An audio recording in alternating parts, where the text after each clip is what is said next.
rescue op. Save the dinosaurs from an island that's about to explode. What could go wrong?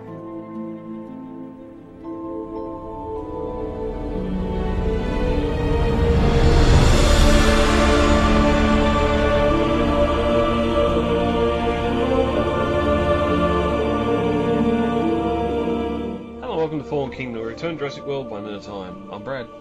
I'm Dave. And here we are back to discuss minute 71 of Fallen Kingdom. But before we get to that, David, heading over to Jurassic-Pedia, I don't think we've hit the OG, the great man, the myth, the legend himself. I'm going to say John Hammond. There's a couple of middle names there that you can debate over which ones they actually are going off the films. But John, Parker, Alfred, Wilfred, Brian, Dumbledore, Hammond.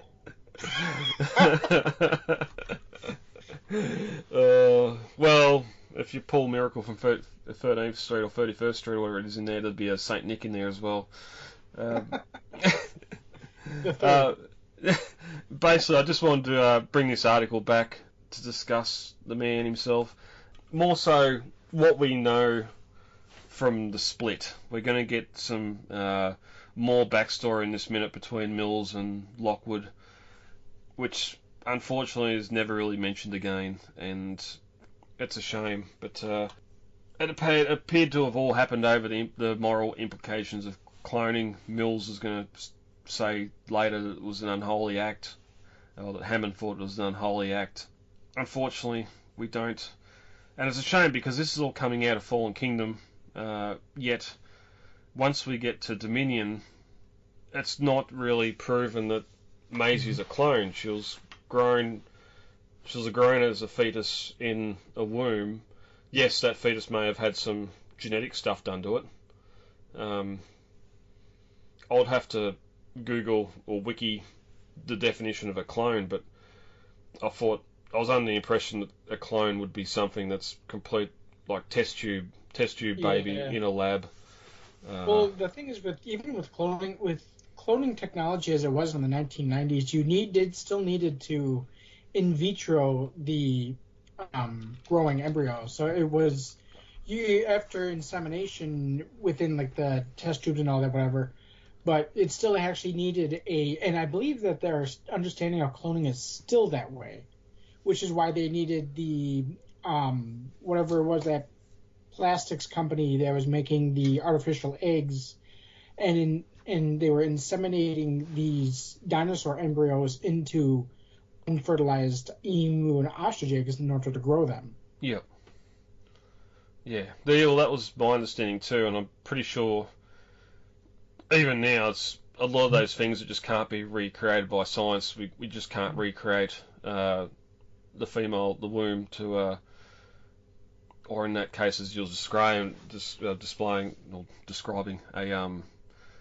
the inside of an egg and what actually goes on for that embryo to be able to come to maturity and bust out. Well, I was reading recently about how it was a thing about the thylacine and how they were trying to want to potentially clone it to bring it back. And the biggest problem with some of these animals that have gone extinct that they would want to bring back is just closeness of species. So, for example, Maisie cloning herself, humans never went extinct, so of course all she has to do is artificially inseminate the embryo back into her own body. The problem with, like, say, a mammoth is there's no mammoths around anymore, so you would have to find a close relative. They would potentially use, for example, an Asian elephant to create, and I believe that might have actually been how they did the pygmy elephant in the novel, if I remember correctly. It was just a regular pygmy elephant that they had genetically stunted the growth to and grew within a separate pygmy elephant. And there were had like constant health issues, and Hammond was constantly worried about it dying before they could grow another one. And in the case of a thylacine, where the Tasmanian tiger, there was nothing like it still alive. It was a marsupial, a carnivorous marsupial that was kind of, cat-shaped in a way, and there's just like, how would you grow one? There's nothing like it still alive. I mean, a possum maybe, but it's not really relatively closely related. And they were saying that was the biggest hang up with growing a artificial. Now, of course, it was growing it within something that is closely related. Now, of course, with dinosaurs, birds are dinosaurs, so in Jurassic Park's loose rules and genetics, it's viable. I'm not so sure how viable it would be in real life, but yeah.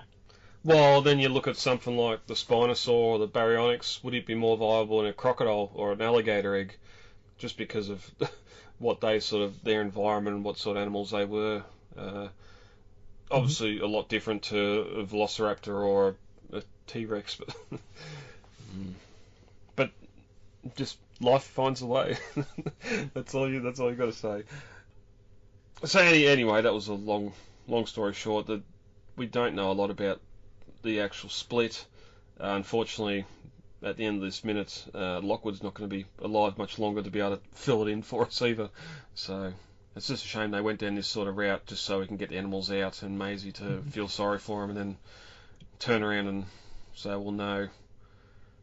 But then her being a clone, even though it's injected into Charlotte, would be the only reason to explain why they look the same, because otherwise you got to sort of do some things there where, okay, you're still recreating the creation of Charlotte, so you're going to use the father's sperm and the mother's egg and hope the kid comes out looking exactly the same, but I've got two kids, neither of them look exactly the same, so that's the miracle of life. I think it's funny when you watch Star Wars that as careful as the Kaminoan cloners were with the genetic vet, there were still genetic variables that they could not control. For example, if you look at the hairlines on the clones, some of them have blonde hair, some of them have Jango Fett's black hair.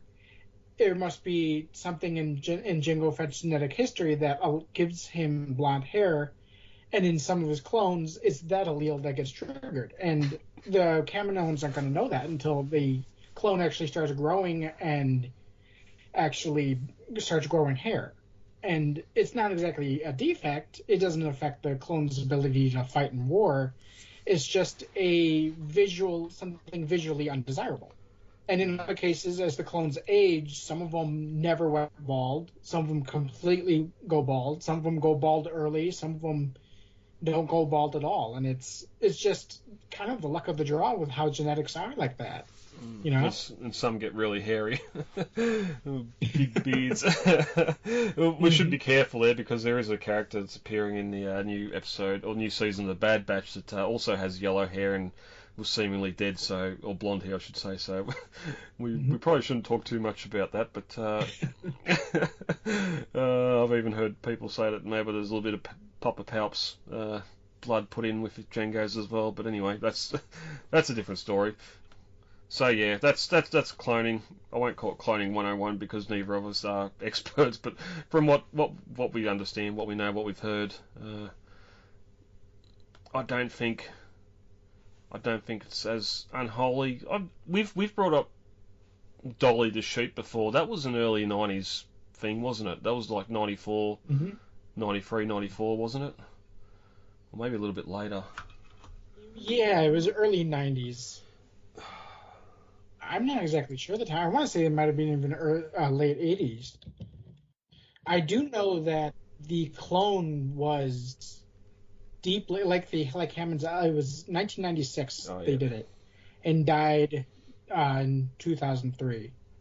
And like Hammond's elephant, the clone was deeply sickly. It was not a great way for this animal to live. They would have been better off if you're thinking about cloning your pets. Trust me, you're just better off buying a new one. Well, yeah, that's all the praise and wowee of him cloning that elephant. Nothing's ever said of what happened to that elephant. The fact, what would have happened to it later on in the early days of cloning. But yeah, so once again, Crichton was on the pulse there. I'm sure there was articles, news journals, that sort of thing that was done on cloning earlier, which was why he went with this idea for cloning dinosaurs and the greed and controlling nature sort of aspect. But we've talked a lot about that. So Dave, how about we get into minute 71? All right, sounds good. Did you really think you could get away with it? In my own house. You entrusted me to guide your fortune into the future. I have done that. Damn you! Alright, minute 71 of Fallen Kings opens with the Rex being locked up and ends with Mills giving us more backstory we'll never know about. As we continue into minute 71, the Rex has moved into her cage and she roars. Yeah. We get a bit of a camera pan here over the containment area as we get Lockwood's voiceover start to speak. Anything on the Rex being captured here? She is not a happy camper. No. Also, any tranquilizers that may still be in her system are probably pretty much all but gone now. She's had something to eat. Mm-hmm. She's been electrocuted, shock prod a heap of times, so she is now fully awake. As for Lockwood's voiceover, did you really think you could get away with it in my own house? Many a son has heard that from his father over the years, I could imagine. For various things, from stealing food out of the fridge to maybe bringing a girlfriend home quietly one night, or stealing something anyway, taking the car. Mills is sitting on the edge of the bed here with his head bowed. Reminds me of a snivelling young underling that's been caught and with his hand in the cookie jar. Caught and convicted. Yep. Mills says, you entrusted me to guide your fortune into the future, and I've done that. And we get a great "damn you" out of Cromwell here. He might be old, but he's still got a good set of lungs on him, and can just get that line out with just power and gravitas. And then he thinks for a moment and tells Mills to pick up the phone. I want you to call the police. It'll be easier if the story comes from you. Which at the time I was thinking, as if the police are going to believe the story, because forgetting obviously that Nublar was known about, but all this been in secret. Would you call the police? Yes, they've got jurisdiction over the area, but this seems like a bigger importing endangered wildlife, dangerous endangered wildlife into California. State police, federal police, FBI, not ATF, definitely parks and whatever. But I'm sure, maybe just it starts with the police and then they're going to call in more and more people. And I know Lockwood doesn't think that Mills is violent or will kill him to protect his treachery, but wouldn't you leave a message with Iris or someone else saying, hey, if you don't hear from me in 10 minutes, call the cops? He's just a caring old man that can't see the evil in people. Because Mills slowly gets to his feet and says, if you say so, sir, and walks towards the handheld phone sitting on a cushion nearby. We start to get that tense music play, which almost has that 4-beat drums from The Lost World. Sort of that boom, boom, boom that we get when when Malcolm and that are walking into the worker village. Just a great little bit of score there, just building up what we're about to see.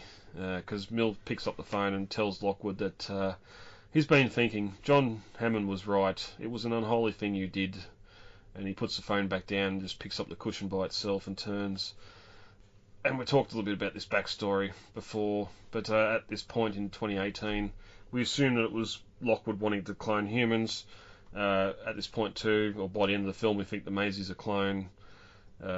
She says the animals are like her and lets them free, but yeah, then Dominion brings in Charlotte, so it adds a whole new can of worms as well. But it's sort of, again, the route that the films took with InGen and why Jurassic Park exists, making things muddy. The novel, of course, we've discussed. InGen wanted to push the profits. We've built this technology. We've created these animals. We need to make money off this sort of stuff. And InGen in the films would have been with Lockwood and not Hammond. Unfortunately, at that point in time, they didn't have the courage, the strength, whatever, to do what they've done in The Lost World, where Ludlow's come in and said, well, no, we're doing this. Hammond, you're out. And booting him aside and just going and doing what they want to for profit.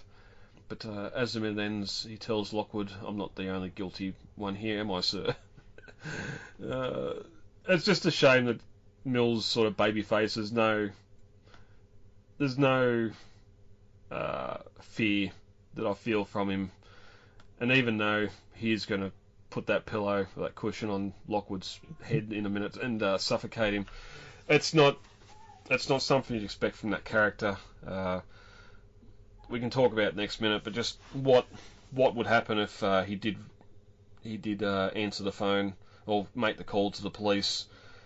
Unfortunately, sadly, whatever, 2018, rich little white guy with lots of money probably would have been able to buy himself out of prison in the end of the day anyway.